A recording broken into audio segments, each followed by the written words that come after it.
Paula Verhoeven laporkan hakim sidang cerai ke Komisi Yudisial, tak terima dituduh selingkuh. Artis Paula Verhoeven mengadukan Majelis Hakim Pengadilan Agama Jakarta Selatan dalam sidang perceraiannya dengan Baim Wong ke Komisi Yudisial pada Kamis, 17 April 2025. Paula mengadukan Majelis Hakim sidang perceraiannya karena diduga melanggar kode etik dan pedoman perilaku hakim. Paula saat ditemui di Komisi Yudisial Salemba, Jakarta Pusat, Kamis, 17 April 2025, menilai Majelis Hakim keliru dalam mengambil keputusan atas sidang perceraiannya. Paula merasa hakim memutuskan tanpa mempertimbangkan bukti-bukti persidangan yang ada. Paula kemudian menyoroti putusan Majelis Hakim yang menyebut dirinya terbukti selingkuh dengan pria berinisial NS. Paula merasa jika hakim justru membenarkan fitnah yang ada. Saya cukup sedih karena menurut saya fitnah ini udah terlalu jauh, dan ini saya punya 2 anak laki-laki yang selalu saya jaga mentalnya, kata Paula menitikkan air mata. Mereka akan tumbuh besar melihat pemberitaan ini yang cukup masif. Jadi buat saya melakukan ini demi anak-anak saya dan kedua orang tua saya, lanjut Paula. Paula mengatakan ia bisa memegang pernyataannya saat ini karena putusan hakim dinilai tak sesuai dengan bukti yang ada.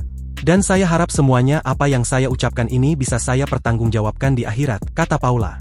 Saya tegas menyampaikan tidak ada terjadi perselingkuhan selama saya menjalani pernikahan dan tidak ada juga bukti-bukti perselingkuhan di persidangan, tutur Paula. Sebelumnya diketahui, Baim Wong dan Paula Verhoeven resmi bercerai pada Rabu 16 April 2025. Dalam gugatannya, Baim Wong mengajukan 2 poin tuntutan yakni permohonan cerai dan hak asuh anak. Setelah melalui beberapa kali persidangan dan sejumlah bukti serta kesaksian, Majelis Hakim mengabulkan permohonan Baim Wong untuk bercerai. Majelis Hakim menetapkan Baim Wong dan Paula Verhoeven mendapatkan hak asuh anak bersama. Baim dan Paula dinilai memiliki kesamaan visi untuk mengasuh kedua anak secara bersama. Fakta di persidangan menyatakan Paula Verhoeven terbukti berselingkuh dengan seorang pria berinisial NS yang juga merupakan sahabat Baim Wong.